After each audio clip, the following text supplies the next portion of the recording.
அன்பு தமிழ் மக்களே வணக்கம். ஜியோ பாலிட்டிக்ஸை கவனிப்பவன் என்ற முறையில் சமீபத்தில் நடந்த இந்தியா அமெரிக்கா இடையே நடந்த வர்த்தக உறவின் பின்னணியில் நடந்த சில விஷயங்களை நான் அறிந்தவற்றை உங்களிடையே சொல்ல விரும்புகிறேன். இந்தியாவுக்கு நெருக்கடி கொடுப்பதாக நினைத்து கொண்டு பெரும் பொருளாதார சிக்கலில் மாட்டப் போகிறது அமெரிக்கா. இந்தியா பாகிஸ்தான் போரில் வம்படியாக மூக்கை நுழைத்து நான் தான் இந்தியாவை வர்த்தகத்தை காட்டி மிரட்டி போர் நிறுத்தத்தை கொண்டு வந்தேன், இந்தியாவை சம்மதிக்க வைத்தேன் என்று ட்ரம்ப் மறுபடியும் சொல்லிக்கிட்டே இருக்கார். அப்படி எந்த பேச்சுவார்த்தையும் நடைபெறவில்லை என்று இந்தியா எவ்வளவோ மறுத்து சொல்லியும் அவர் இப்படித்தான் பேசிக்கொண்டு இருக்கிறார். அப்படி அவர் பேசியிருந்தால், இந்தியாவிலிருந்து யாராவது பேசியிருந்தால் அந்த உரையாடல்கள் நிச்சயமாக ரெக்கார்ட் செய்யப்பட்டு இருக்கும். அதை வெளியிட வேண்டியது தானே. ஏன் இந்த தயக்கம் அமெரிக்காவுக்கு?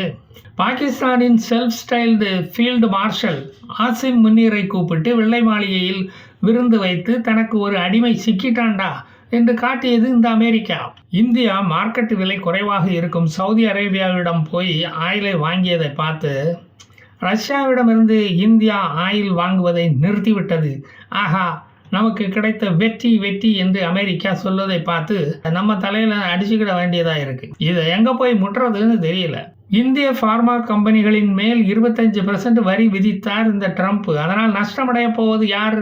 அமெரிக்கர்கள் தான். விலை மலிவாக இந்திய மருந்துகளை வாங்கி குணமடைந்து கொண்டிருந்த அமெரிக்கர்களுக்கு விலை ஏற்ற சுமை ஏற்பட்டுள்ளது இப்போது. இனி அமெரிக்க மக்களுக்கு மருந்தை விட மருந்தின் விலை கசக்கும்.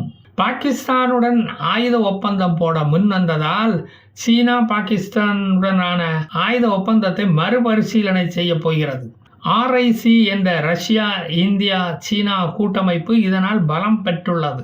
அமெரிக்காவில் உள்ள இந்திய கம்பெனிகளான Infosys, HDFC bank, ICICI bank, Wipro, Tata Motors, HCL, doctor Reddy's lab, Google, Amazon போன்ற நிறுவனங்களிலிருந்து இந்தியர்கள் மட்டுமல்ல, இந்த கம்பெனிகளும் அமெரிக்காவை விட்டு வெளியேறும் அபாயம் உள்ளது. அமெரிக்க ஸ்டாக் மார்க்கெட்டு கீழே விழும் அபாயமும் உள்ளது. இஸ்லாமாபாத்துக்கும் நியூயார்க்குக்கும் ஏற்பட்ட இந்த நெருக்கத்தை சீனா விரும்பவில்லை. சீனாவை எதிரியாக பார்க்கும் நாடுகளில் அமெரிக்காவும் ஒன்று. சீனா ஆசியாவில் உள்ள ஒரு வல்லரசாக, குளோபல் பவராக ஆவதையோ, இந்தியா அதற்கு போட்டியாக வளர்வதையோ அமெரிக்கா விரும்பவில்லை. இதனால் உலக போலீஸ்காரன் என்ற இமேஜ் இப்போது அமெரிக்காவுக்கு பறிபோகும் நிலையில் உள்ளது. பாகிஸ்தானுக்கு China JF-17, J-10 fighter jet பிளேன்களையும், PL-15 மிசைல்களையும், விங் லூங் ட்ரோன்ஸ்களையும், HQ-9 ஆன்டி மிசைல் சிஸ்டம் இவைகளை கொடுத்து அதை போரில் ஈடுபட வைத்து தோல்வி அடைந்தது. அதனால் சீனாவின் ஆயுத மார்க்கெட்டில் பின்னடைய வைத்து விட்டது இந்த பாகிஸ்தான். அதில் சீனாவுக்கு கொஞ்சம் பாகிஸ்தான் மேல கோபமும் உண்டு.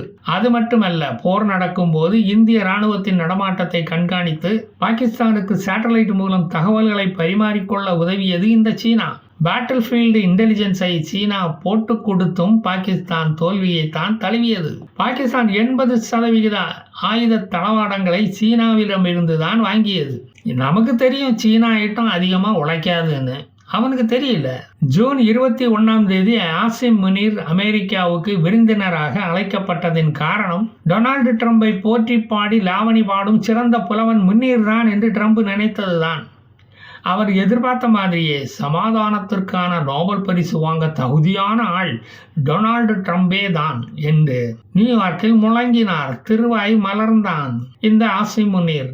பொற்கிளி கிடைக்குமா என்று எதிர்பார்த்து கொண்டிருந்த நேரத்தில் சொல்லி வாய் மூடும் முன் அடுத்த 24 மணி நேரத்தில் ட்ரம்ப் ஈரானின் நியூக்ளியர் சைட்டுகளை குண்டு போட்டு தான் அதற்கு தகுதியானவன் இல்லை என்று நிரூபித்து காட்டினார். அடுத்த நாளே மிட்நைட் ஆபரேஷன் என்ற ஹேமரை எடுத்து ஈரான் மண்டையிலேயே போட்டார். B-2 பாம்பர்ஸ் ஈரானின் அணுசக்தி நிலையங்களையும் ஆராய்ச்சி கூடங்களையும் தாக்கி அழித்தது. ஒயிட்மேன் ஏர்பேஸில் இருந்து திருட்டுத்தனமாக புறப்பட்டு சென்ற விமானங்கள் 14 GPU-57 பங்கர் பஸ்டர் பாம்களை ஈரான் மேல் போட்டது.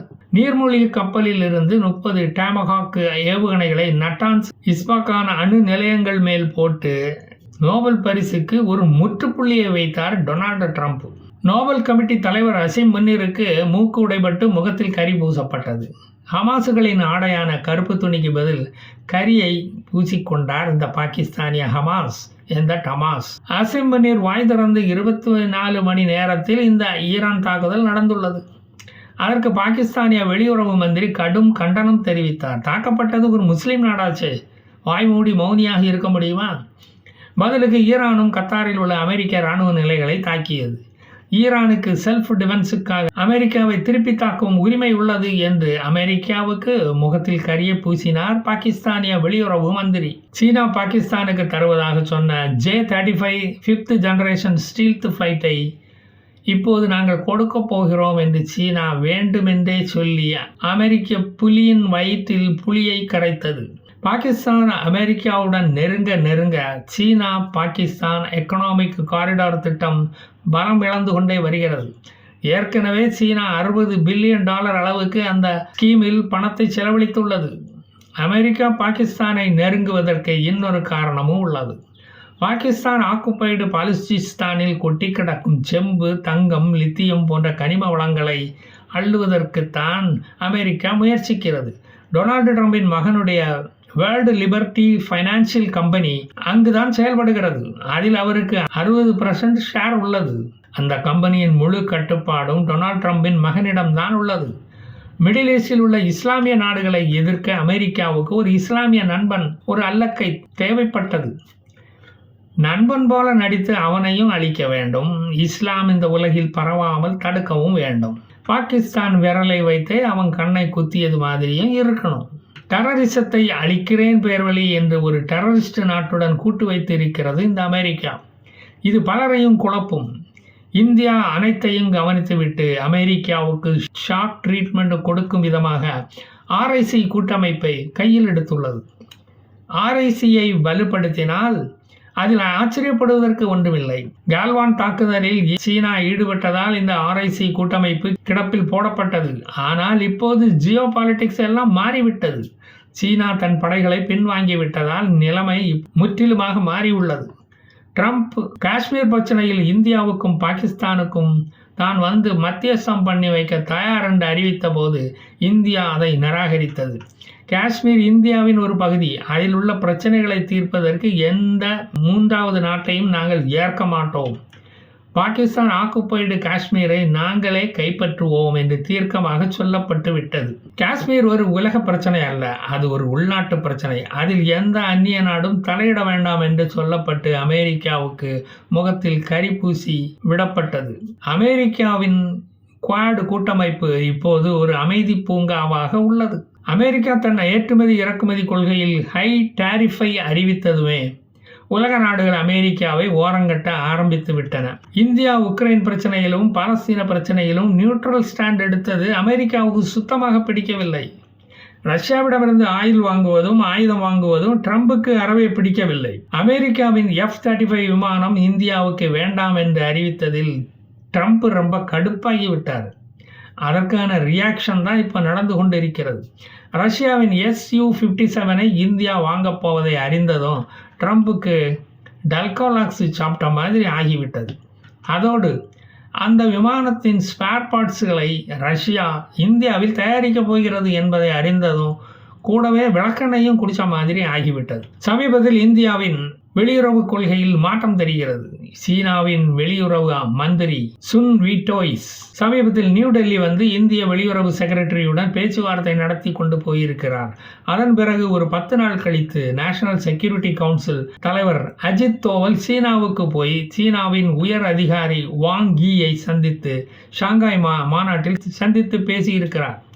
அவர் ஆகஸ்ட் 24 அன்று இந்தியா வந்து இங்குள்ள அதிகாரிகளை சந்திப்பதாக சொல்லியுள்ளார். இந்தியாவின் மேல் இருந்த பிடி நழுவுவதை பார்த்த அமெரிக்கா பாகிஸ்தானின் கையை இறுக பிடிக்க ஆரம்பித்து விட்டது. அவனும் டைவர்ஸ் பண்ணிக்கிட்டு போயிடக்கூடாதே. அஜித் தோவல் ரஷ்யாவின் செக்யூரிட்டி கவுன்சில் செக்ரட்டரியையும் சந்தித்து பேசியது ட்ரம்பின் படுக்கையில் விழுந்த ஒரு நெருஞ்சு முள்ளானது. அது ரியோ டி ஜெனீரியோவில் நடந்த பிரிக்ஸ் மாநாட்டில் ராஜ்நாத் கலந்து கொண்டு என்னென்ன ரகசியமெல்லாம் பேசினாரோ தெரியலையே. ட்ரம்புக்கு பெரும் கவலை வந்தது. ட்ரம்புக்கு பிரிக்ஸ் என்ற பெயரை கேட்டாலே சுத்தமாக பிடிக்காது. ஏனென்றால் பிரிக்ஸ் நாடுகள் தங்களுக்குள் நடக்கும் வர்த்தகங்களை தங்கள் நாட்டு நாணயத்தின் மூலமாகவே செய்து கொள்ளும் ஏற்பாடு உள்ளது. அங்கு அமெரிக்க டாலருக்கு விலை இல்லை. அதனால் ட்ரம்புக்கு பிரிக்ஸ் என்பது சீட்டுக்கடியில் போடப்பட்ட ஒரு பின். பிரிக்ஸ் ஈரானுடன் நடத்திய போரை ஏன் அமெரிக்கா திடீரென்று நிறுத்தியது? ஏன் உடனடி சீஸ்ஃபயரை அறிவித்தது? ஏன் தன்னிச்சையாக அதை அறிவித்தது? B-2 பாம்பர்ஸ் எதிர்பார்த்த டேமேஜை அங்கு ஏற்படுத்தவில்லையாம். அது ஒரு தோல்வியாக ஜோ பிடன் கட்சியால் பார்க்கப்படுகிறது. ஈரான் ஆட்டம் பாம்பை தயாரிக்காவிட்டாலும் அதை ஈரானுக்கு கொடுப்பதற்கு ரஷ்யா, வடகொரியா, சீனா போன்ற நாடுகள் தயாராகத்தான் இருக்கிறது என்பதை அமெரிக்கா ஏனோ மறந்துவிட்டது. அமெரிக்காவுடனான வெளியுறவு கொள்கை மாறுவதற்கான நேரம் இந்த 25% டாரிஃபை அமெரிக்கா அறிவித்ததும் தொடங்கிவிட்டது. இந்தியாவின் இஸ்ரேல், ஈரான், பாலஸ்தீனம் நாடுகளுடனான உறவு சமநிலையில் இப்போது இருக்கிறது. உலகின் மிகப்பெரிய ஜனநாயக நாடு இந்த அமெரிக்கா சொல்வதை கேட்காமல் இந்தியாவால் தனித்து இயங்க முடியும் என்று காட்டிவிட்டது. அது அமெரிக்காவுக்கு கிளியை ஏற்படுத்தத்தானே செய்யும். இந்தியாவில் இருக்கும் ஜனத்தொகையில் 60% 30 வயதுக்குள் இருக்கும் படித்த இளைஞர்கள். இது போன்ற மக்கள் தொகை வேறு எந்த நாட்டிலும் இல்லை. $1 பில்லியன் கணக்கில் டிஜிட்டல் பரிவர்த்தனைகளை தினமும் செய்யும் நாடு இந்தியா. தன்னுடைய பாதுகாப்புக்கு தானே ஆயுதங்களை செய்து கொள்ளும் ஒரு நாடு இந்தியா. செமிகண்டக்டர்களை தானே தயாரிக்க ஆரம்பித்துள்ள ஒரு நாடு. இந்தியாவின் வளர்ச்சியை அமெரிக்காவால் தடுத்து நிறுத்த முடியவில்லை.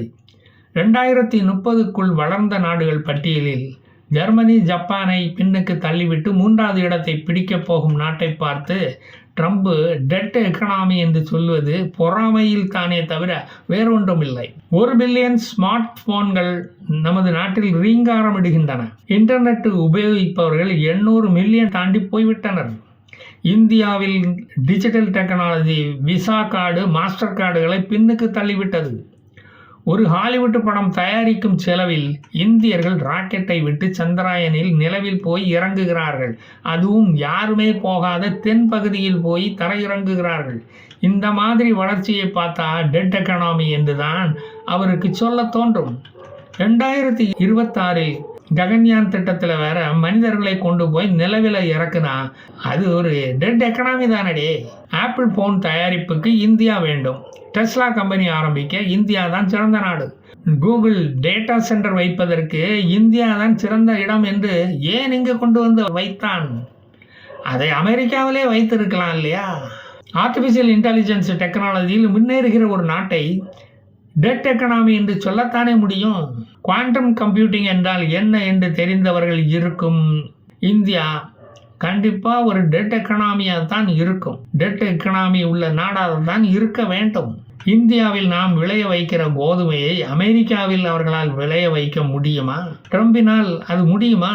உணவுக்காக அமெரிக்காவை போல அடுத்த நாட்டு கோதுமையை எதிர்பார்த்து கொண்டிருக்கும் நாடு இந்தியா இல்லை. மேற்கு ஆசிய நாடுகளுடனான உறவு ஒரு யூ-டர்ன் போட வேண்டிய நேரம் அமெரிக்காவுக்கும் வந்துவிட்டது என்று நான் நினைக்கிறேன்.